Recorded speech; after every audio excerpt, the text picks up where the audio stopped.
Alright, hey, it's Richie, the Fan of Football 813 YouTube channel, and here I am with your Week 6 reviews for college football. Let's just jump right into this. The Thursday night games, there were two of them. The first one was the Troy Trojans and the Georgia State Panthers. And Troy pretty much did what I thought they would do. They won 37-20. Georgia State has a decent offense. It kind of kept it in a little bit, but it was pretty much Troy. Their quarterback Caleb Barker was 9 of 10, 136 yards, 2 touchdowns, and ran for 111 yards all in the first half. The backup Kenyon Sawyer-Smith was 10 of 15, 81, touchdown and pick. B.J. Smith at running back, 17 carries, 140 yards, 2 touchdowns.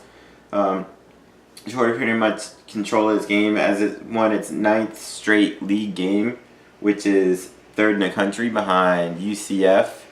Actually, now second in the country behind UCF. The other one was Oklahoma, but they lost this past weekend. So, which means they've won 9 straight games in the Sun Belt Conference, which is the conference that they're in. Shout out to Georgia State. Penny Hart always gets his number. 6 catches, 128. Dan Ellington didn't play a bad game at quarterback. 3 for 272, touchdown, no interceptions. But it was Troy's game. Alright, next game on Thursday was the Tulsa Golden Hurricane and the Houston Cougars. And Houston came in with one of the top offenses in the country, one of the best quarterbacks, in my opinion, in the country, in D'Eriq King. It was actually a back and forth affair. Tulsa was up. They were actually up 26-17 early in the fourth quarter. Then in a span of 91 seconds, Houston scored 17 points. They got a field goal. They forced a fumble. It led to a short touchdown drive, and then they intercepted. Then after that touchdown drive, the very next snap, Tulsa threw an interception, which led to another short touchdown drive, and Houston ended up winning 41-26. D'Eriq King passed for 165, 3 touchdowns, 2 picks. The 3 touchdowns is good. The 2 picks is not. But he ran for 117 yards also, and 2 touchdowns. He's the quarterback for Houston. The Tulsa attack, their quarterback didn't play, the backup in, he did okay. Their running game did really well. Corey Taylor II had 33 carries for 152 yards and a touchdown, but they weren't able to slow down Houston, and Houston came out with that one. Alright, going to the Friday games. The first one, the Georgia Tech Yellow Jackets hammered Louisville Cardinals. They beat them 66-31. Georgia Tech had 542 rushing yards as a team, which is 3rd best in school history. They had their quarterback, Taquan Marshall. He only passed it 2 times. He ran for 175 yards and 2 touchdowns. Tobias Oliver, the backup quarterback, actually, he came in and ran for 103 yards and 2 touchdowns. And they just pretty much had their way with them. Jawan passed for Louisville, the quarterback. They've been up and down.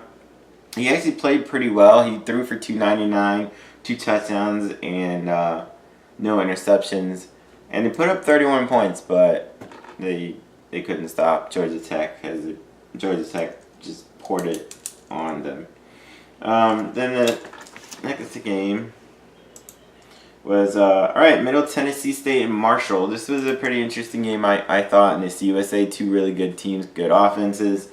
The Marshall quarterback, though, he was Isaiah Green. He was hurt. They had Alex Thompson in, who was a grad transfer. Middle Tennessee State ended up winning 34-24. Brent Stockstill, he's the Middle Tennessee State quarterback. He's one of the best of the group of 5. He went 25 of 40, 317, 2 touchdowns, no picks. And he went over 10,000 career passing yards, which puts him 24th. He's the 24th quarterback in NCAA history to do that. And he's gone 28 consecutive games with a touchdown pass, which is only the 2nd longest active streak behind Penn State's Trace McSorley, who's got it 33. An active streak meaning, it's ongoing, right? It's the 2nd longest streak that is still going because they're both still playing in college right now. In this game, though, like I said, Stockstill had the yards. They had 6 sacks as a team. Javante Moffett, I'll shout him out. He's one of the defenders for Middle Tennessee. He had 17 tackles. Marshall, to their credit, they had 5 sacks on defense. Their running back Tyler King went off. He ran for 165 yards himself, so he very much kept them in that game. The quarterback didn't play too badly, but it was Middle Tennessee's game. Let's see. So then the last one, which I thought was a surprise, and maybe I shouldn't have because I should have seen it, I guess. Utah State killed BYU. They beat them 45-20. Utah State, their offense is one of the tops in the country. Funnily enough, they beat them this year and last year, and it's the first back-to-back wins for Utah State against BYU since the 70s, since 73-74. So they beat them last year, beat them this year. And so far, Utah State's put up 30-plus in all 5 games this year. The quarterback, Jordan Love, he didn't pass for a lot of yards, 165, but 4 of them went for touchdowns. No interceptions. Darwin Thompson at running back ran for 109 yards. BYU really couldn't do a whole lot. Tanner Mangum was okay, 270, 2 touchdowns and a pick, but all of that came really late. They were down by a lot. BYU receiver Talon Shumway had 5 catches, 110, but it was Utah State's game for there. Alright, then going into the Saturday games. The first one would be the Alabama Crimson Tide take on the Arkansas Razorbacks, and it was all tied. They won 65-31. They are the number 1 scoring team in the country right now. Arkansas, their credit, put up 31 points. Their quarterback, they did okay. Ty Story passed for 230 and 2 touchdowns. Their running back, Rakeem Boyd, ran for 102 yards. He's also from Last Chance U. If you guys ever seen that Netflix, go watch it. It's great. But this was Alabama. Tua Tagovailoa, come on, he's got to be the Heisman leader. He was 10 of 13 for 334 yards and 4 touchdowns, and that was the first half. So he had more touchdown passes than incompletions, and the 10 went for 334 yards. That's 33.4 yards per pass, per completion. Think about it.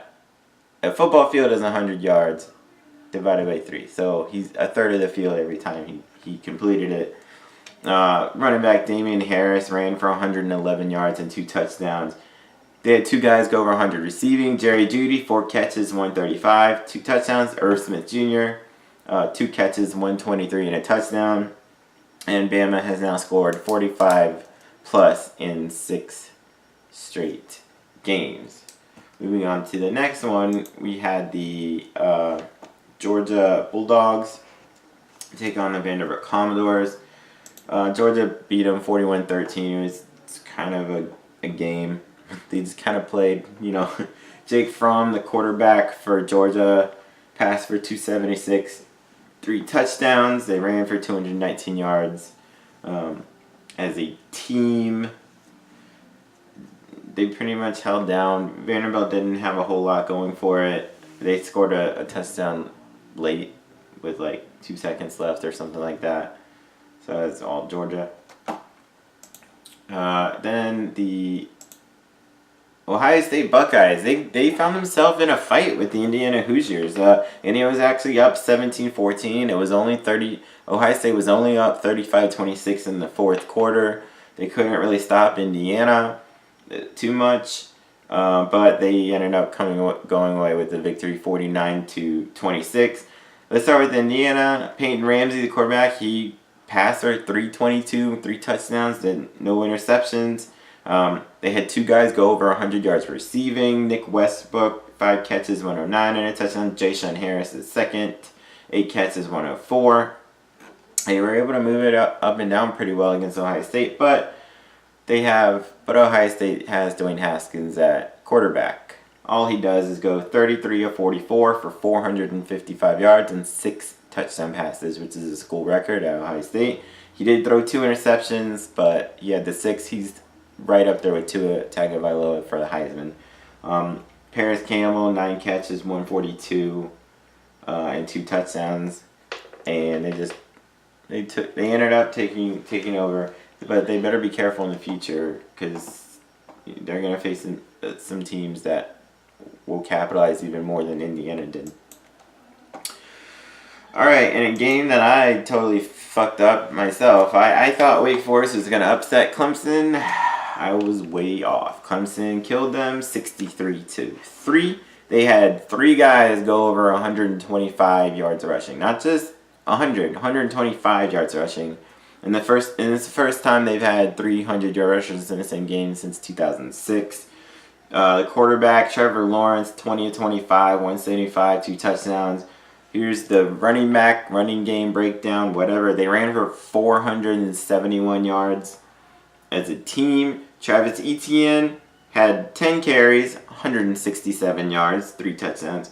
Lynn J. Dixon, 10 carries, 163 yards and 2 touchdowns. And Adam Choice, 10 carries, 128 yards and a touchdown. Think about that. They each had 3 carries. One of them averaged 16 yards per carry. Two of them averaged over 16 yards per carry, and one averaged 12 yards per carry.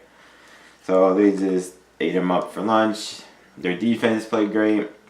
Mostly Wake Forest did run for 175 as a team, but they held Sam Hartman, who's been awesome at quarterback for Wake Forest. He was only 7 of 20 for 74 yards and a pick. So next one, all right.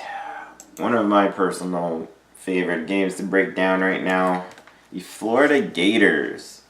They upset number 5 ranked LSU over in Gainesville, up in Gainesville. And it was a defensive game. The Gators both teams played really well on defense overall. The difference in the game was Joe Burrow threw his first 2 interceptions of the season, and one of which we returned for a touchdown. The Gators returned for a touchdown with 1:45 left in the game. They were already up 20-19, and when LSU was trying to drive, the Gators had a pick 6 to basically kind of put the game away. Nick Brossette, LSU runner, ran for 95 yards and 2 touchdowns. LSU ran for 180 yards as a team, but the Gators actually ran for 215 as a team. Felipe Franks wasn't great. Percentage-wise, 12 of 27 is not good. 161 yards, a touchdown, a pick, kind of ho-hum or whatever, but he got them in the right situations. And they were able to get out with a huge victory. And also in that game, UF extended their NCAA record. Now they've scored at least some kind of score in 378 consecutive games. So hopefully they keep that going. Alright, the next game I'll break down for you guys. Notre Dame Fighting Irish took on the Virginia Tech Hokies. This was good for a half. It was 17-16 at halftime. And then Notre Dame pretty much, they turned it around on one big play. They were pinned up at their own goal line. Running back Dexter Williams for Notre Dame. Then all he did was had a little 97-yard touchdown run. Your garden variety touchdown kind of right there. And then Notre Dame went on to win 45-23. So Ian Book, the quarterback for Notre Dame, he passed for 271, 2 touchdowns. Dexter Williams, the guy I just said that had that long touchdown run, he ran for 178 yards and 3 touchdowns. Miles Boykin, who's a really good wide receiver, 8 catches, 117, 2 touchdowns. Virginia Tech's credit, like I said, they kept it close. They had their chances. If they could have kept Dexter Williams back there, Notre Dame back before he hit that long touchdown run, who knows how it would have turned out. Ryan Willis, the Virginia Tech quarterback who was filling in for the injured Josh Jackson, he had a nice game, 31 of 52, 309, and 2 touchdowns. He threw a pick. Damon Hazleton went off, 12 catches, 131, and a touchdown. And actually, Damon Hazleton has scored a touchdown in 5 straight games, which ties a Virginia Tech school record. So congrats to him. Hopefully he gets one next week and sets that record. But this game was all about Notre Dame, and Notre Dame looks strong. Over the past few years, whenever Notre Dame started like really well, and everybody's like, "Oh, I love you," I was like, "Nah, fuck them." They kind of suck, but I like their quarterback. He looks really good. Ian Book. All right, the next game. Ooh, one of the best games of the day, and maybe of the year. I don't know. The Red River rivalry between the Texas Longhorns and the Oklahoma Sooners. This was right up my alley. I love shootouts. That's why I love college football. In this game, it went back and forth, and then it had the wild momentum swings, and then it had a last-second field goal, with Texas got it, and they won 48-45. At one point in the fourth quarter, now listen up, with 8 minutes and 28 seconds left in the game, Texas was up 45-24. In under 6 minutes, by 2:36 in the game, Oklahoma had tied it up at 45. And that's what made Texas have to go down and get a last-second winning field goal. Let me just throw a bunch of stats at you because these are freaking awesome. Let's start with Oklahoma. Kyler Murray, Heisman candidate. Even with the loss, Heisman candidate for sure. He passed for 304 yards, 4 touchdowns. He ran for 92 yards and a 67-yard touchdown that helped them tie it late in the game. It didn't tie it himself, but it brought him. It was one reason why they were to come back within 6 minutes. Is a really quick score. It was a one-play drive.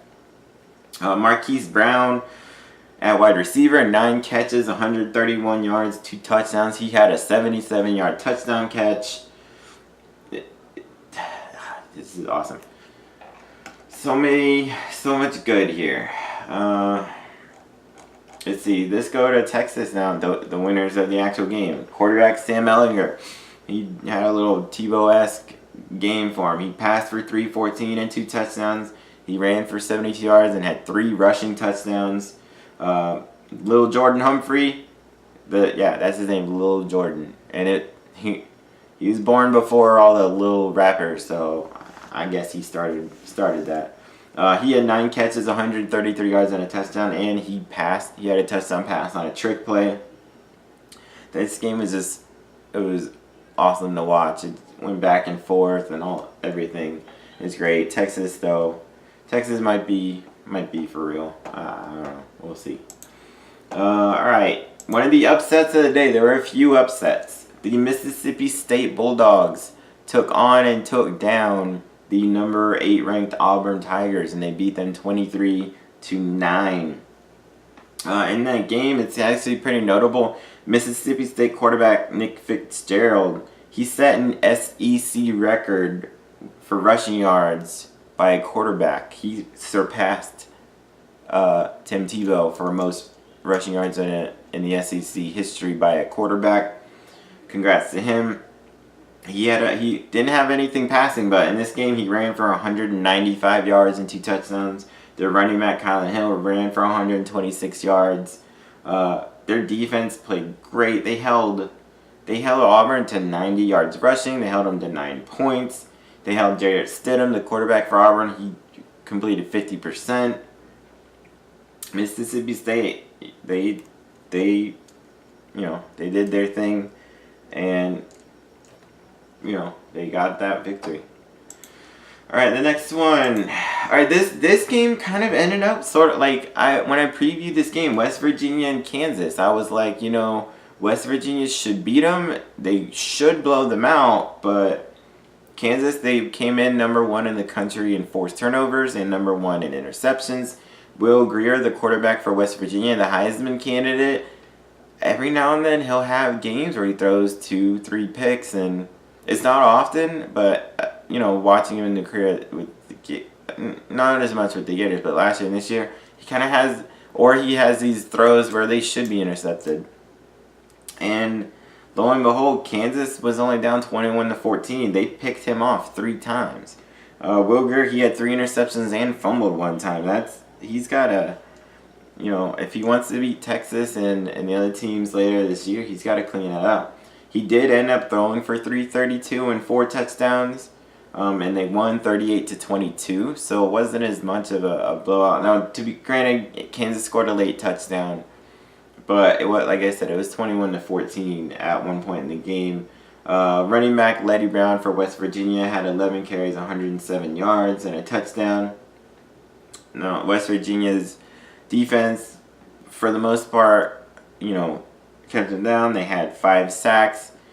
And Kansas has been really competitive. It's just weird. They have not had a league road win in 10 years. Not games, not weeks or whatever. 10 years. 2008 was the last time they won a road win in the Big 12.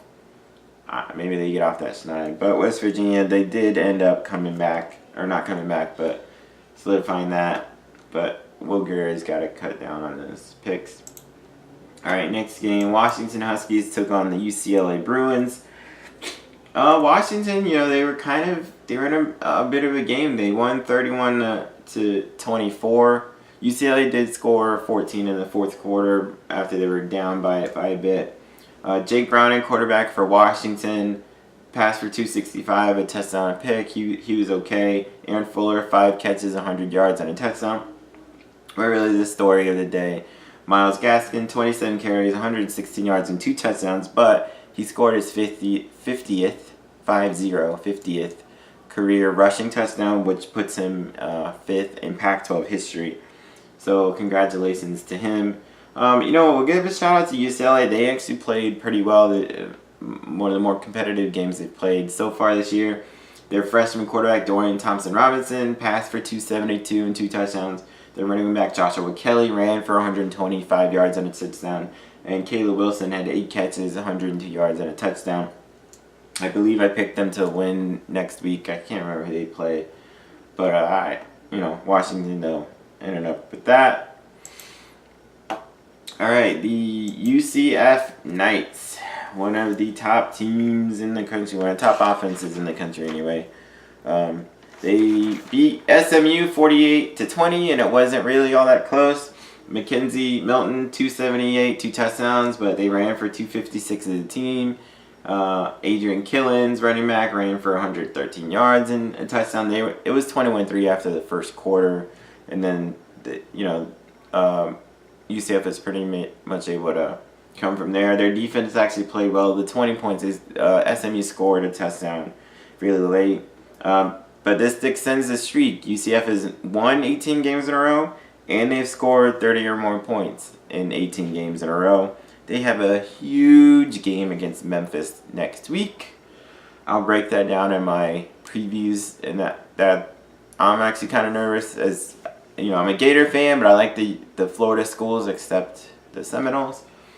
So I'm a little bit nervous about that because them and Memphis, they're like mirror images. I was looking up the stats, and they're like the exact same, except that UCF has a notable quarterback, and Memphis' notable players are running back Darrell Henderson, who's leading the nation in rushing. So Memphis does have a pretty good quarterback too. But so anyway, you'll see more of my breakdown later with the UCF. But UCF came out with a really nice, really good victory, 48-20.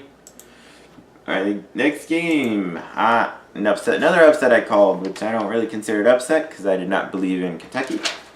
But the Texas A&M Aggies took down the 13th ranked Kentucky Wildcats 20-14 in overtime. In that game, the A&M defense held Benny Snell Jr., who is a really good running back, to only 60 yards rushing. They only held the quarterback to 108 yards passing. Kellen Mond, the quarterback for A&M, he passed for 226, 2 touchdowns, but he had a fumble late in the game when they were up 14-7, which Kentucky actually returned straight for a touchdown to tie it, which is why it went to overtime. But then Travion Williams, one of the best running backs, in my opinion, in the SEC, if not the country, he ran for 138 yards, and he had the winning overtime touchdown. So now A&M, don't look down, but A&M, they're 4-2, and their only 2 losses are to Clemson and Alabama. They only to the top two or three whatever teams in the country. All right, next game. Let's see. The Utah Utes took on the Stanford Cardinal. They took them on and they took them down. As Stanford was ranked 14th, Utah was not ranked, and they won 40-1. They killed them. Running back Zach Moss ran for 160 yards and 2 touchdowns. They intercepted KJ Costello, the Stanford quarterback, twice, one of which Jalen Johnson returned 100 yards for a touchdown. And it was at Stanford, which Stanford had won 11 straight home games, and that snapped that home winning streak. Stanford, I mean, they were down 24-7. They actually came back and made it 27-21. And then, actually, to make it, make it a close game. I can't remember the exact. But then Utah just went away with it. KJ Costello passed for 381. They actually had 3 guys over 100 yards, which is not usually Stanford's MO. Caden Smith, 8 catches, 120. JJ Arcega-Whiteside, 8 catches, 103. Trenton Irwin, 7 catches, 100 yards. But Utah got, actually, is a really, really big win for Utah. All right, next game, Maryland Terrapins took on the Michigan Wolverines. It was delayed for a while because of bad weather, but Michigan, after a slow start, they were down 7-3 in the first quarter. They ended up winning 42-21. Shea Patterson passed for 282, 3 touchdowns. Karan Higdon ran for 103 yards. Zach Gentry, 7 catches, 112. They had, that's what I thought. They had a pick 6 in the game. Maryland couldn't do anything. Really, they ran for 147, but they couldn't do a whole lot else. It was Michigan's game. Maryland couldn't do it. All right, the Wisconsin Badgers took on the Nebraska Cornhuskers, and they won 41-24. There's actually quite a bit to say about this. The Nebraska, they're 0-5, but they had it close for a while. The quarterback, he's a freshman quarterback going into Wisconsin, Adrian Martinez, and he passed for 384 yards and 2 touchdowns and ran for 57 yards and a touchdown. The wide receiver, J.D. Spielman, he had 9 catches for 209 yards and a touchdown, which set a school record for receiving yards in a game. But of course, Wisconsin has maybe the best running back, probably the best running back in the country, in Jonathan Taylor. All he did was run for 221 yards and 3 touchdowns, including an 88-yarder later in the game. And that was pretty much all she wrote. Wisconsin got a huge game against Michigan next week, and I'll break that down later. All right, one of my favorite wins of the week, the Miami Hurricanes took on the Florida State Seminoles, which is a big rivalry, in-state rivalry, normally a pretty big national rivalry. And Florida State choked the game away. They were up 27-7 in the third quarter at one point. Miami came all the way back and won 28-27. FSU had 200 yards of offense. Miami had 6 sacks. I don't really want to spend much time on FSU, so let's go to Miami here. So the quarterback, N'Kosi Perry, he didn't have a great game percentage-wise, 13 of 32, 204 yards, but he had 4 touchdown passes. All 4, they needed him. He didn't turn it over. And they brought him back in what Miami fans will be calling the comeback, and FSU fans will be calling the collapse. Whatever. Miami won. Alright, next game. Northwestern and Michigan State. This is... I don't know what to say about these teams. Northwestern won 29-19. It was actually an upset because Michigan State was ranked. But Northwestern, earlier this year, they had a 21-3 lead against Akron and let Akron come all the way back to win. Last week, a couple weeks ago, They played Michigan. They were up 17-3 and let Michigan come back to win. In this game, they're actually up 14-3. And then Michigan State came back to go up 19-14. Then Northwestern actually came back and they went up 29-19. And they came out with a win finally in that one. Clayton Thorson, the quarterback for Northwestern, had 373 passing yards and 3 touchdowns. He did throw 2 interceptions. Just got to clean that up. Flynn Nagel, one of the wide receivers for Northwestern, 10 catches, 111 yards. Northwestern only had 8 yards rushing as a team, and yet they still won. Michigan State, Brian Lewerke, he had an okay game, 329 and a touchdown. But Michigan State is kind of struggling a little bit. But Northwestern actually finally held on, or came from ahead to win, whatever. Alright, the Colorado Buffaloes and the Arizona State Sun Devils. I've got all this information here, and I'm pretty sure I'm just skipping stuff. But the Colorado Buffaloes ended up beating the Arizona State Sun Devils 28-21. The wide receiver for Colorado, Laviska Shenault, he's the nation's leading receiver. All he did was catch 13 passes for 127 yards and 2 touchdowns. And he ran for 2 touchdowns on a Wildcat thing. So he scored all the points for Colorado. Javon McMillan, running back transfer from Virginia Tech, went off, 136. Steven Montez, he's one of the best quarterbacks in the country. I'm telling you guys, they take on USC next week, and I'm picking Colorado to win. Just like I called out Gardner Minshew a few weeks ago, who went off on USC even though they lost. I'm going to say the same thing with Colorado. Steven Montez, 24, 33, 328, 2 touchdowns. He ran for only 17 yards, but he can run for a lot more. Their defense, for the most part, held Arizona State's running back Eno Benjamin in check. Eno Benjamin did have 120 yards rushing and 2 touchdowns, but he got most of that in the first half. They shut him down to like 23 rushing yards in the second half. Quarterback Manny Wilkins passed for 222 yards and a touchdown. Frank Darby, wide receiver for Arizona State, 3 catches, 131 and a touchdown. It was actually pretty close most of the game. In Colorado had a nice win, set him up for USC, which I will break down later. Alright, the NC State Wolfpack took on the Boston College Eagles. And Boston College did not have A.J. Dillon. He's injured, the running back. He's awesome.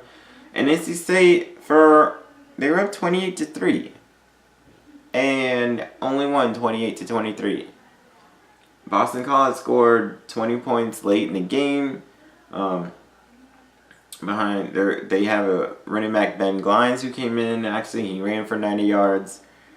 NC State, they kind of almost choked it away. They came into the game turning it up. They'd only turned it over 3 times all season and had 4 turnovers in this game, which is what helped Boston College get back into this game and almost win it later.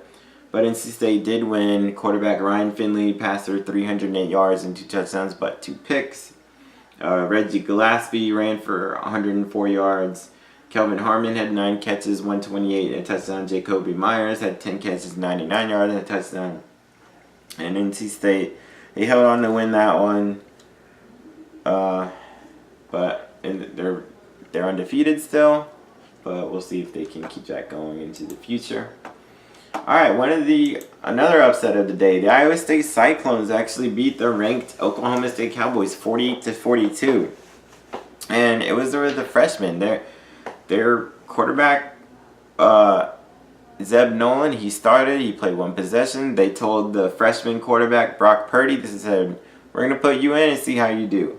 18 of 23, 318 yards, 4 touchdowns, ran for 84 yards and another touchdown. Led them to a nice upset win over Oklahoma State, 48-42. I mean, that's all. I mean, their defense did great. They had 7 sacks themselves. Oklahoma State, their credit, Taylor Cornelius, quarterback, passed for 289 and 4 touchdowns. But it was all Iowa State. I can shout out the running back for Oklahoma State, who I think is one of the best in the country, Justice Hill. He didn't run for a whole lot of yards, but he did have a touchdown. which means he's scored a touchdown in 12 consecutive games, which is a Big 12 record. Unfortunately for him, it came at a loss, but maybe he can extend it and extend it next week in a victory. The Cincinnati Bearcats, one of the surprise teams of the season. They were undefeated, 5-0, and they got to 6-0 by beating Tulane 37-21. Quarterback Desmond Ridder, 15 of 25, 174, 2 touchdowns, 1 pick. He did okay, but it's really their running game. They ran for 272 yards as a team. Michael Warren II, one of the top running backs statistically in the country, ran for 123 yards and a touchdown himself. They held the quarterback for Tulane to only 11 of 26, although it did go for 130 yards and 2 touchdowns. But and a weird anomaly, Cincinnati had blocked a punt in the game. It's the first time they blocked a punt in a game since 2008. Yeah, 10 years ago. That's weird, right? Like, usually bad teams even will block a punt. And in Cincinnati, they've been bad the last couple of years, but they haven't been bad for 10 years. Whatever. They figured out a way, I guess. I don't know. Alright, next game. The Buffalo Bulls took on the Central Michigan Chippewas. The wide receiver for Buffalo, Anthony Johnson, he was injured. He didn't play, so they had to really rely on their running game. Their quarterback's really good, Tyree Jackson, but he had a subpar game. He was only 10 of 20 for 127, a touchdown, a pick. But they ran for 307 yards as a team. They had 2 guys go over 100 yards rushing. Kevin Marks, 167 yards and a touchdown. Jarrett Patterson, 121 yards and a touchdown. Their defense played great. They picked off quarterback Tommy Lazzaro of Central Michigan 4 times. So Buffalo had four interceptions in that game. Tommy Lazzaro, though, to his credit, he did run for 108 yards, and they only lost 34-24. So he kind of kept him in it a little bit. But Buffalo, they're one win away from bowl eligibility. All right, next game. This is like, I kind of feel bad for Eastern Michigan. I'll tell you guys why.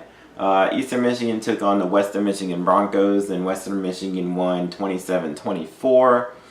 I'll start with Western Michigan. Let's start with them because I have a lot to say about Eastern Michigan.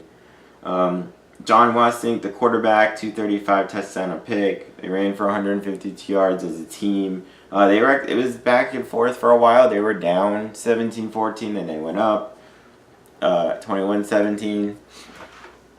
But Eastern Michigan in this game, their quarterback, Mike Glass III, 155 and a touchdown. He ran for 101 yards and a touchdown, and they lost another close game. And I'm going to tell you what I mean by that.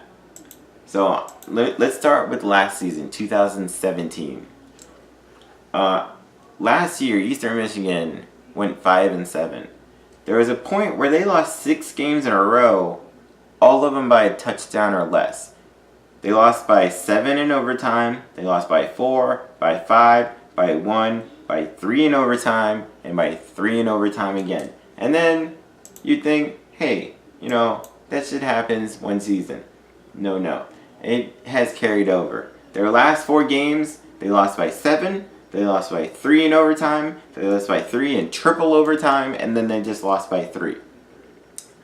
And I feel bad for them. They're actually a pretty good team. They should be. I don't know how, if they can get through these weird close. They're right there the last 2 years. I don't know. We'll see. We'll see what they do in the future. But for the game anyway, Western Michigan had a nice victory. Alright, the Temple Owls took on East Carolina Pirates, and this was not even close. Temple won 49-6. I think they're still scoring. Quarterback Anthony Russo was 21 of 25, 254 yards, 4 touchdown passes. And their defense, ECU has a pretty good offense, and they held them to 120 passing yards, which is crazy because ECU, that's what they do, is pass. They only had 196 yards as a team. So Temple's defense is playing great. Their offense is playing really well. Raquel Armstead ran for 91 yards and a touchdown. And again, they scored a non-offensive touchdown. That is 6 consecutive games. All 6 games they've played this year, they have scored a non-offensive touchdown. They had a punt return in this game. In the past 5 games, they've had either a blocked punt covered for a touchdown, a fumble return for a touchdown, a interception return for a touchdown. It's just it's crazy. Like, their offense isn't phenomenal. They have a good running back. They have a good defense, good special teams. They're just scoring however you score. It's actually pretty remarkable, kind of what they're doing with that. That's not common. All right. One of the best games of the day, the South Carolina Gamecocks took on the Missouri Tigers, and what ended up being a really wet field. It was raining really hard. There were a bunch of lightning delays, and yet it was still high scoring. South Carolina won on a last-second field goal, 37-35, and without their starting quarterback, Jake Bentley was hurt. They had Michael Scarnecchia, who's a senior. He's been there for the last 4 years. It was his first career start. He had a really good game. He passed for 249, 3 touchdowns. He didn't turn it over himself anyway. The South Carolina defense actually played. They gave up 35, but Drew Lock, the quarterback from Missouri, is one of the best in the country. He was averaging 320 yards per game, and South Carolina held him to 17 of 36 for 204 yards and 2 interceptions. He didn't throw a touchdown. He didn't complete over 50%. The 204 yards is his season low. Pretty much they were kind of in it because of their running game. Missouri ran for 286 yards as a team. Demarie Crockett ran for 154 yards and a touchdown in itself. But it was South Carolina's, game. They figured out they were down in the game at one point. They came back. They figured out a way to win, which is what you do. All right, Illinois Fighting Illini took on the Rutgers Scarlets, and it's kind of cool. They went to 3-2, which is more than they won last year. They killed Rutgers 38-17. Quarterback AJ Bush for Illinois. He's actually transferred from Virginia Tech. He had a really, really good game. Passing wise, he was fine. 10 of 18, 89 yards and a touchdown because they focused on the run game. And he ran for 116 yards himself and 2 touchdowns. Reggie Corbin ran for 137 yards and a touchdown. They ran for 330 yards as a team. They picked off the Rutgers quarterback Artur Sitowski, picked him off 3 times. They're playing pretty good football. They're halfway to that bowl eligibility mark, and they got a good shot. I'd have to look at their schedule to break it down later, but they came out with a win there. All right, another mini upset. The Pitt Panthers beat the Syracuse Orange in overtime, 44-37.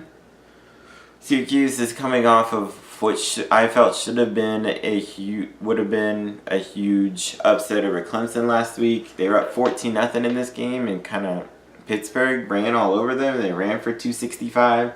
Quadri Allison ran for 192 yards and a touchdown. Darren Hall ran for 107 yards and 2 touchdowns. They held Eric Dungey, the quarterback for Syracuse, down. His completion percentage was bad, 18 of 38, 195, a touchdown. He threw 2 interceptions. He did chip in. He ran for 70 yards, which is what he does in a touchdown. And they put up 37 points, but Pittsburgh had a pretty nice win and were able to seal it in overtime. All right, the next game, the Northern Illinois Huskies took on the Ball State Cardinals, and I'm just making sure because I feel like I've skipped a couple of teams, but I don't think so. All right, Northern Illinois, they beat Ball State in kind of ho-hum victory, 24-16. Northern Illinois is normally one of the better better teams in the MAC. This year they're 3-3. They don't look quite as powerful. They probably will still end up, I think, getting to a bowl and maybe playing for the MAC championship. They won a close game against Ball State. Ball State does have a good quarterback in Riley Neal, who went 32 of 56 for 260 yards. But really, it was Northern Illinois playing sound defense. Their quarterback Marcus Childers, he didn't do a whole lot passing. It was their running game, really. They ran for 227. Marcus Jones ran for 130 yards, and they came out with one there. All right, the Ohio Bobcats. They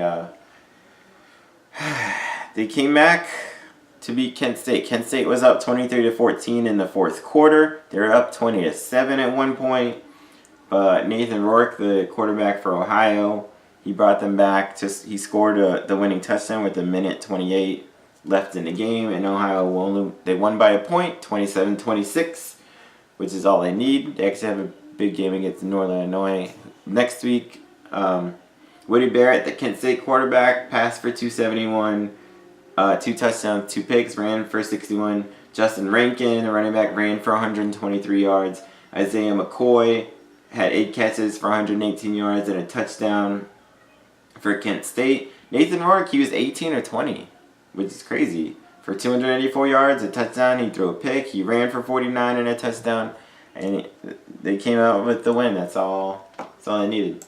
All right, Miami of Ohio Redhawks. They took on the Akron Zips in Miami. It was pretty much all Miami of Ohio. They beat them 41-17. Quarterback for Akron, Cato Nelson, threw 3 interceptions. The quarterback for Miami of Ohio, Gus Ragland, he threw for 214, a touchdown pick. It was so-so. Running back Kenny Young had 2 touchdowns. I'm actually going to call out a defensive player, linebacker Brad Koenig. He had 2 interceptions and he had a fumble recovery to help aid in that win that Miami got. The next game will be the Air Force Falcons and the Navy Midshipmen. I thought this was going to be a close game. I thought, hey, there's going to be a lot of running. It's going to be a short game. I was wrong. Air Force killed them 35-7. What did I write down here? They held Navy to 129 rushing yards. And Navy was averaging 355 rushing yards in the game. Air Force's defense was great. They have a triple option offense too, but they actually passed it quite a bit. Their quarterback, Donald Hammond, he went 6 of 10 for 142 yards and a touchdown. He ran for 60 and 3 touchdowns himself. It seems like they found themselves a quarterback because they were kind of going back and forth with a couple of people there. They won 35-7. They have a big game against San Diego State next week. Alright, the next game, the Bowling Green Falcons took on the Toledo Rockets. And this, I thought this could be a shootout, and Toledo won 52-36. Toledo had the lead most of the game. But Bowling Green, Jarrett Dagey, he had 289 yards passing, 3 touchdowns. Running back Andrew Clare, 12 carries for 118 yards and 2 touchdowns. They were able to put up 36 points, but Toledo, they didn't have their quarterback in this game. Mitchell Guadani, he had a concussion. He did not play. Eli Peters started, and Eli Peters had a pretty nice game, 184 yards passing and 3 touchdown passes. As a team, they ran for 288. Shaquille Seymour ran for 101 yards. Bryant Kovac ran for 90 yards and 3 touchdowns. And Toledo is they're 3-2, but they're the best. We're one of the best teams in the MAC, in my opinion. They'll probably end up with at least 10 wins on the year. Alright, the Georgia Southern Eagles took on the South Alabama Jaguars. And they won 48-13. They're 4-1. They're one of the top rushing teams in the country. They won 4 of the 5 rushing teams in the country. Their quarterback, Shea Wertz, was 5 of 8 for 99 yards and a touchdown, and he added 85 yards rushing and 2 touchdowns. They ran for 295 as a team. Their defense held down South Alabama, who's not a very good offense at all. And Georgia Southern blew them away. Alright, one of the upsets of the day that I would say, the San Diego State Aztecs went to Boise State and they beat Boise State, which you don't do. It doesn't happen very often. And they did it. They held defensively. Offensively, they didn't actually do a whole ton. I'm just looking here because I'm pretty sure I skipped some stuff, or I wrote things down later. But anyway, San Diego State won 19-13.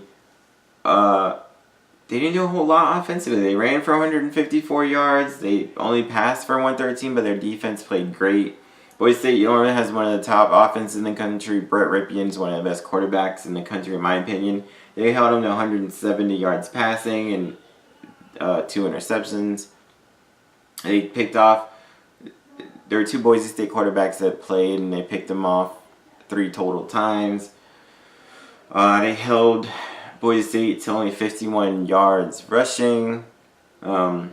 Basically, San Diego State, they were even without their top running back, Jawan Washington. He's hurt, but Chase Jasmine filled in okay, 78 yards rushing and a touchdown. And San Diego State, they're back in the driver's seat in the Mountain West. These 2 teams, the last 4 years, the winner of the Mountain West Conference entirely has either been Boise State or San Diego State. And it's usually because whoever wins this game usually goes on, because they don't lose a game again the rest of the year. This is probably what's going to happen. Alright, the next game, the USF Bulls took on the UMass Minutemen.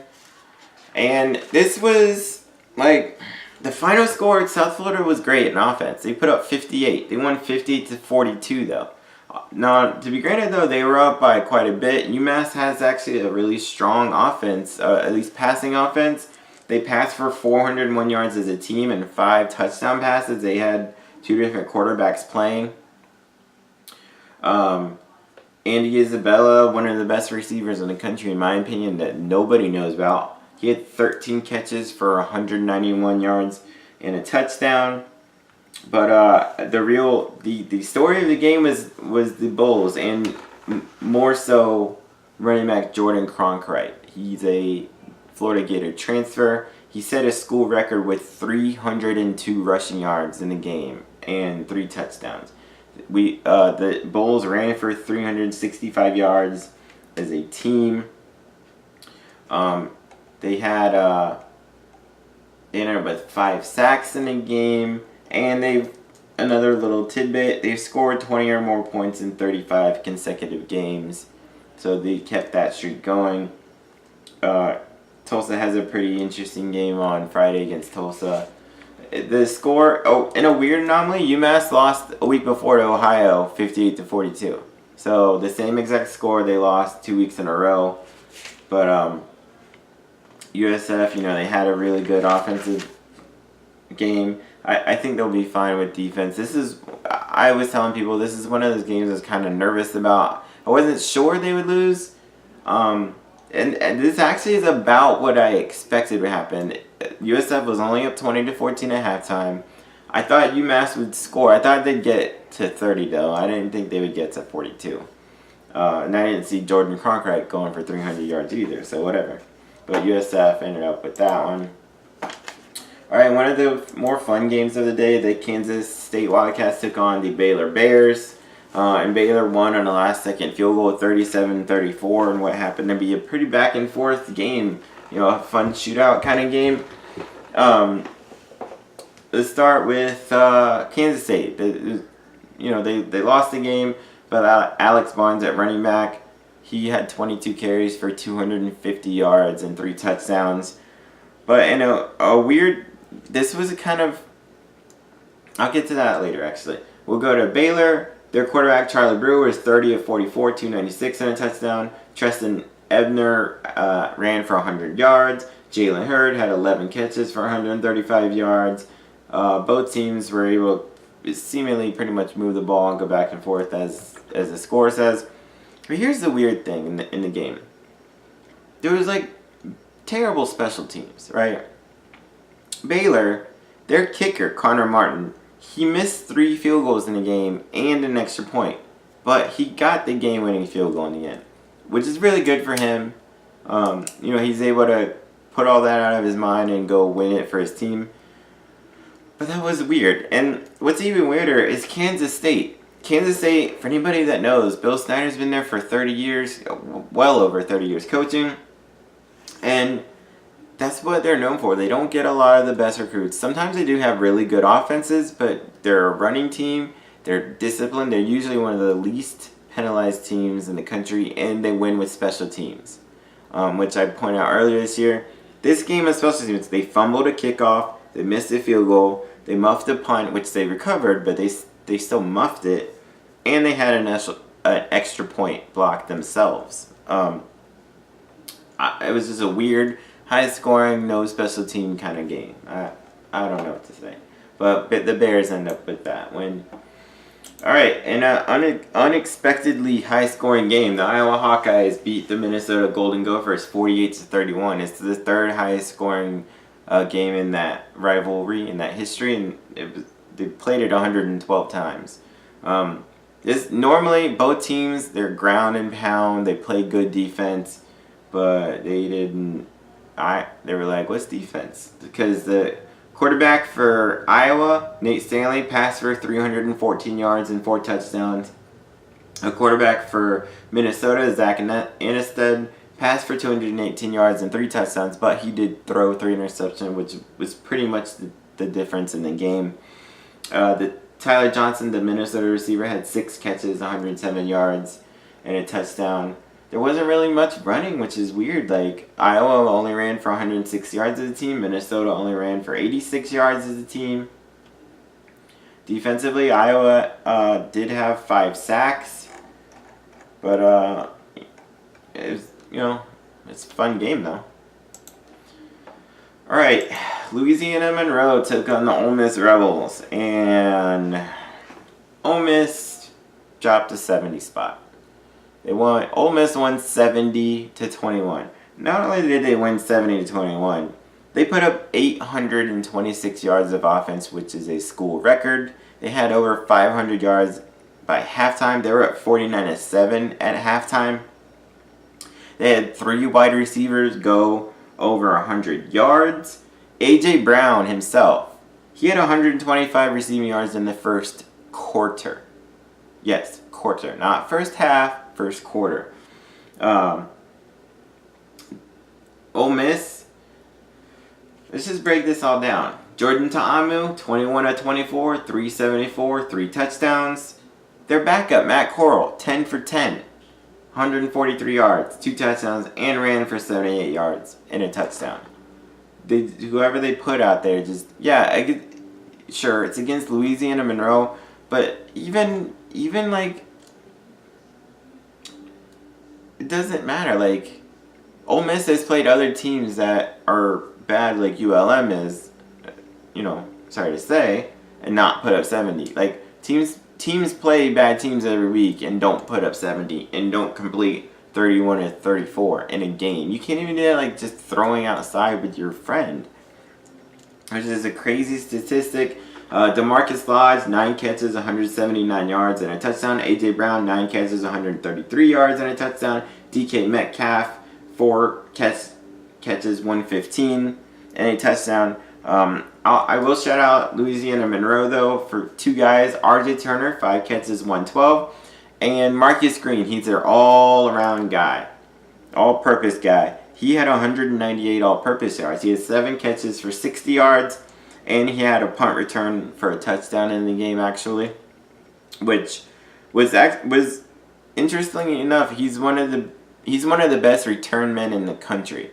Last season, he had 4 kick returns for a touchdown.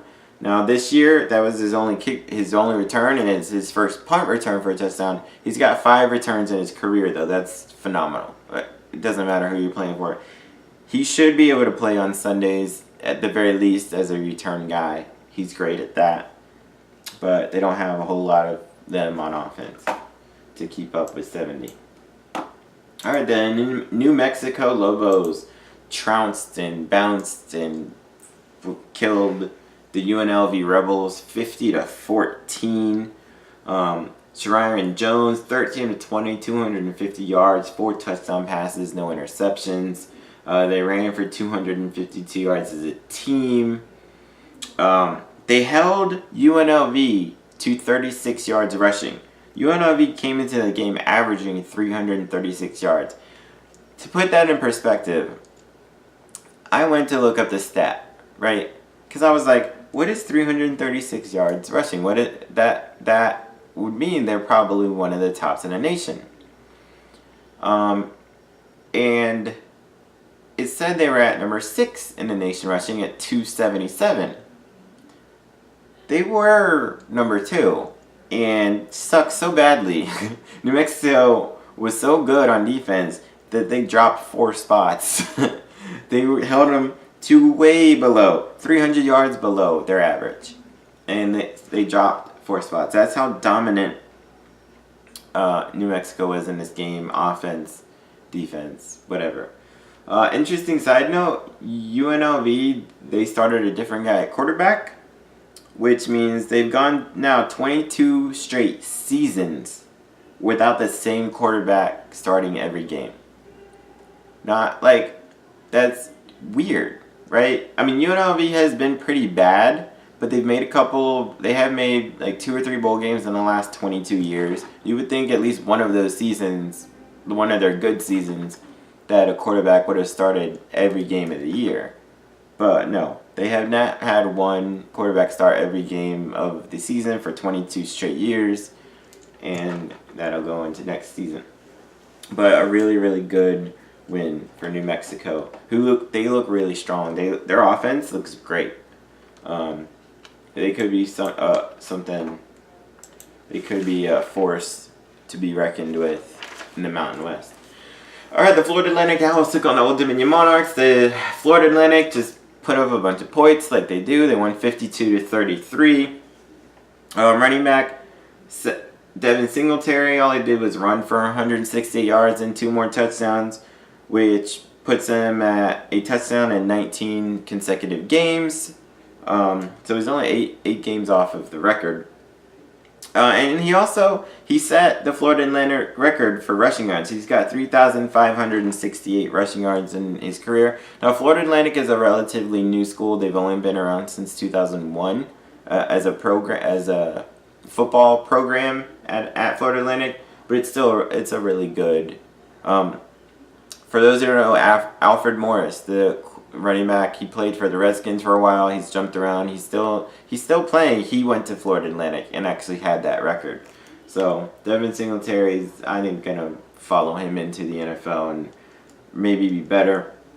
There's a bunch of stats over here. Quarterback Chris Robinson for Florida Atlantic passed for 339, 2 touchdowns.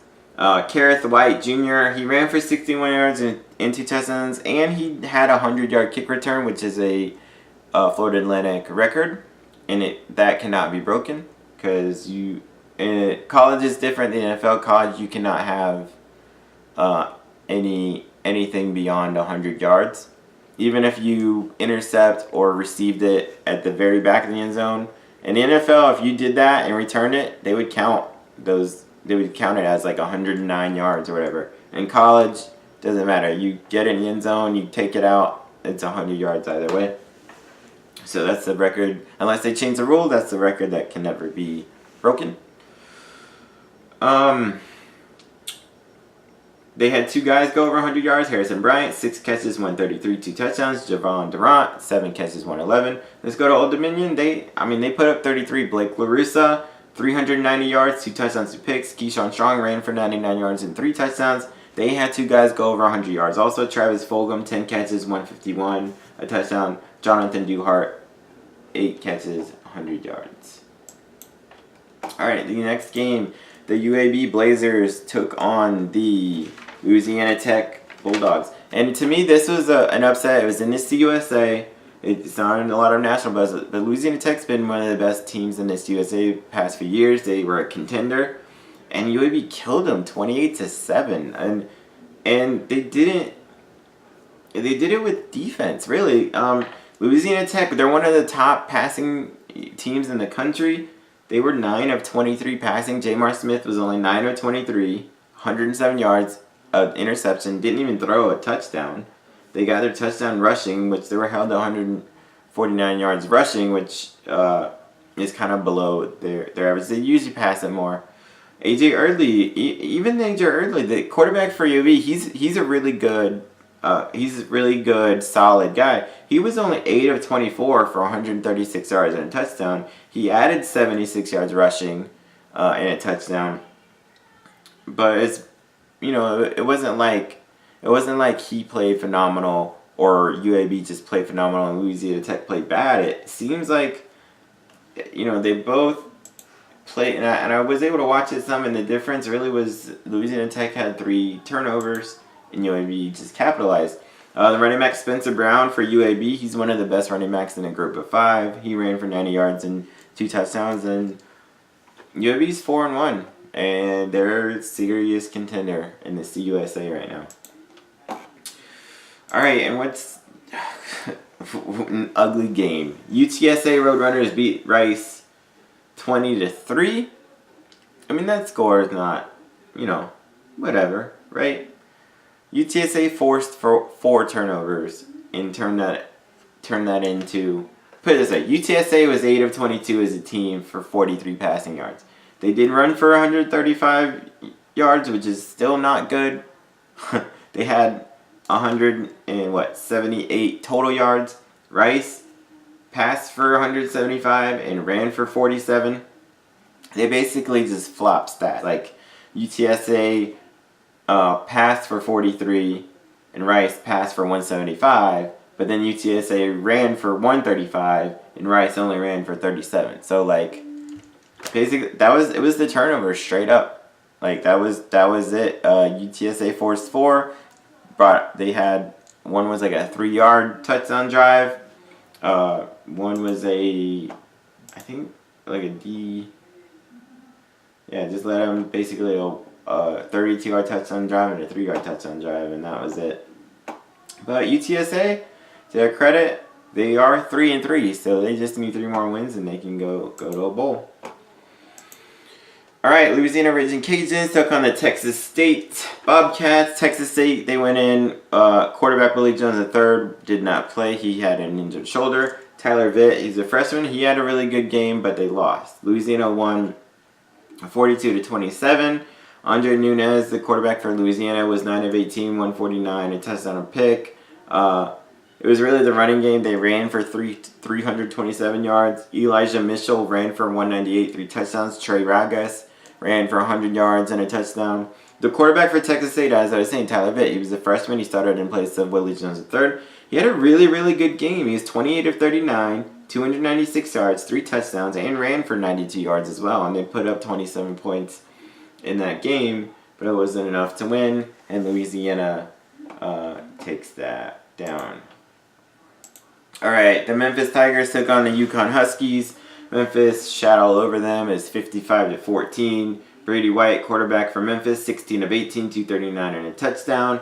They ran for 370 yards as a team. Darrell Henderson, one of the best running backs in the country. He's leading the nation in the country actually in terms and just overall just straight rushing yards. He had 14 carries for 174 yards and 3 touchdowns. And even the backup, Patrick Taylor Jr., had 11 carries for 161 yards, and he had 3 touchdowns. They face UCF next week. That's going to be a humongous game. It's going to be, for people that aren't Memphis or UCF fans, it's going to be fun to watch. I would love to watch it. I'm going to watch it. But it's one of those games where I wish I wasn't rooting, because I'm going to root for UCF because they're a Florida team. I'm going to root for them, but it's going to be, it's going to be back and forth and nerve-wracking. UConn, they couldn't do a whole lot. It's the same thing UConn all year. David Pindle, their quarterback, he's their best player. He had a rushing touchdown and a passing touchdown, and that's all they could do. Promise I'm almost done, people. All right, the North Texas Mean Green, they squeaked by against UTEP, and they beat them 27-24. Now UTEP has lost 18 straight games. Yeah, North Texas, they moved to 5-1. Quarterback Mason Fine threw for 294, 2 touchdowns. Rico Bussey Jr. had 8 catches for 117 and a touchdown.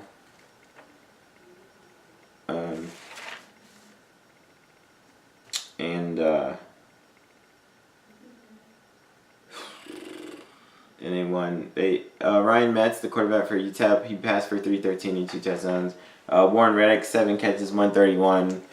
They were in that game and they only lost 27-24, but North Texas pulled away. This is a high scoring. This next one, Liberty Flames took on the New Mexico State Aggies. This was more high scoring than I thought it was going to be. New Mexico State won 49-41, and it kind of went back and forth. Josh Adkins for New Mexico, the quarterback, 34-51, 402 yards, 4 touchdowns. Christian Gibson ran for 127 yards and 2 touchdowns. O.J. Clark had 10 catches for 145 yards and a touchdown. Then flip it over to Liberty. I've been talking about them all year. They just moved up to 1A. Stephen Calvert, he was 31-54, 365, 2 touchdowns. Frankie Hickson at running back ran for 155 yards and a touchdown.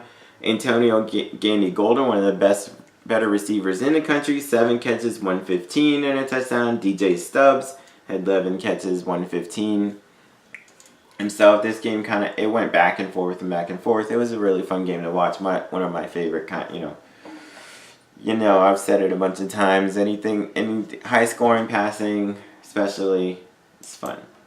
And that leads into one of my favorite games of the day as well. Washington State beat up on the Oregon State Beavers 56-37.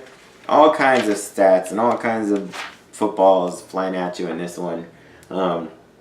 Let's start with Oregon State. They have a really, really good running back, Jamar Jefferson. He's only a freshman. He's one of the top 5, I think, in the nation in rushing. He ran for 138 yards and had 4 rushing touchdowns. But then you flip it over to Washington State. Gardner Minshew. This is what Mike Leach does. He's 30-40, 430 yards passing, 5 touchdown passes. Devontavian Martin, 8 catches, 119, 2 touchdowns. Esau Winston, 7 catches, 99 yards. And they ran a little bit. They had 0 yards rushing last week, and they ran for 100 yards as a team, which is pretty much the most you can expect. Mike Leach, he don't play around. He loves that passing game, and I love watching it. It's so much fun to watch. Washington State moves to 5-1. All right, the California Golden Bears took on the Arizona Wildcats. In Arizona, a bit of an upset. Arizona won 24-17. It was because of their defense. They forced 4 turnovers, and they had 2 defensive turnovers. One was a crazy one. The Arizona guy, he intercepted the ball, and as he was running it back, the Cal guy, hit it out of his hand. It popped forward, and then another Arizona guy picked it up and ran it the other 37 yards for a touchdown. It was crazy. It was cool. Khalil Tate at quarterback for Arizona State, or not Arizona State. My bad. Arizona. He's kind of been subpar. He only passed for 141, a touchdown. He's kind of been favoring he hasn't run a whole lot. J.J. Taylor, their offense actually didn't do a whole lot. It was Arizona's defense that won this game for him. Brandon McElwain for California. He passed for 315, but he threw 3 interceptions. He ran for 107 yards and 2 touchdowns, which is what kept them kind of in. But Arizona's defense actually stepped up. And oddly enough, Cal, now they've lost 14 straight Pac-12 road games. So they cannot get off that schneid to win on the road. Kind of like Kansas can't win on the road in the Big 12. Cal can't do it in the Pac-12. All right, Colorado State. All right, this is a weird one. Colorado State Rams beat the San Jose State Spartans 42-30. See, Colorado State, was up 28-0 at halftime. Going to the fourth quarter, San Jose State was up 30-28. In the third quarter alone, San Jose State scored 30 points. 30. They had a bunch of offensive touchdowns, and then to cap it all off, they had a safety right with 23 seconds left in the third quarter to go up 30-28. But Colorado State was able to regroup. They put up a couple more touchdowns to win 42-30. They had 6 sacks as a defense. KJ Carter-Samuels, the Colorado State quarterback, he passed for 162, but he had 4 touchdown passes. He did throw the 2 picks, which is what helped San Jose State get back in the game. Izzy Matthews, a running back, ran for 125 and a touchdown. Josh Love, San Jose State, he was 17 of 40, which is not good, but it went for 232 and 3 touchdowns, but the 2 picks kept them from coming back anymore. I don't know, teams this year cannot hold on to gigantic leads. But shout out to San Jose State though. Their guy, Dakari Monroe, he actually leads the nation with 12 passes defensed, which is interceptions plus pass breakups. So they combine it, and he's leading the nation with that. All right, the Fresno State Bulldogs. They came out with Nevada's an improved team. They beat them only 21-3. Nevada though, they were with their backup quarterback. Their normal starter Ted Ganji was hurt and he did not play. The backup, he was okay. He passed for 195 and ran for 71, but he threw 3 interceptions and he couldn't. That kind of stymied them. Fresno State, they only put up 21 points. Marcus McMaryion was 20-28, 241, 2 touchdowns. They only ran for 30 yards as a team. It was actually more of a defensive game. But Fresno, they moved to 4-1. And the final game of the night, the Hawaii Rainbow Warriors took on the Wyoming Cowboys. And I was excited because Hawaii has one of the best quarterbacks statistically in the country, Cole McDonald. He was leading the nation in passing yards and had 24 touchdown passes, but he had been hurt. So he actually did not even play that game. They started a freshman, Chevin Cordero.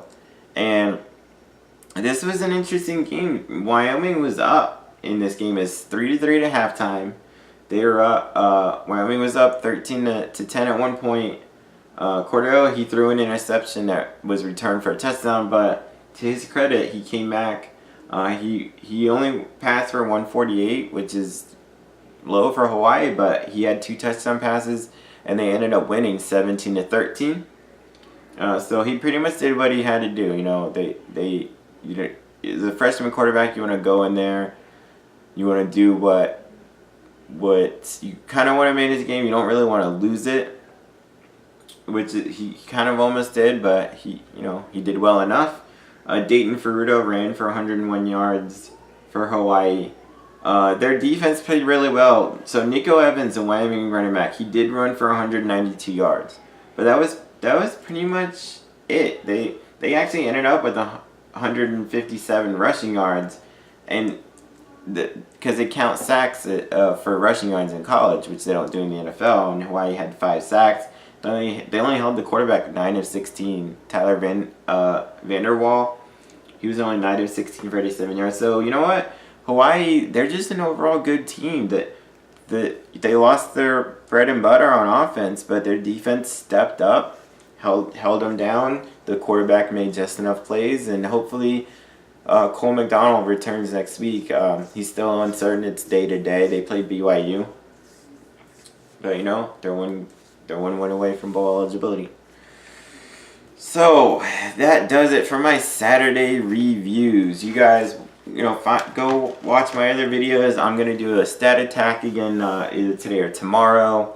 I'm gonna break down a bunch of stats. There's a bunch of teams that became bowl eligible that are now 1 win away from bowl eligibility. Go watch that. I'm gonna do the same thing. Any NFL fans, I'm gonna do the same thing for the NFL. I'm gonna call it the F Files. Play on words, yeah. Anyway, all right. Thanks for listening. Go like, share, subscribe, all that. Peace.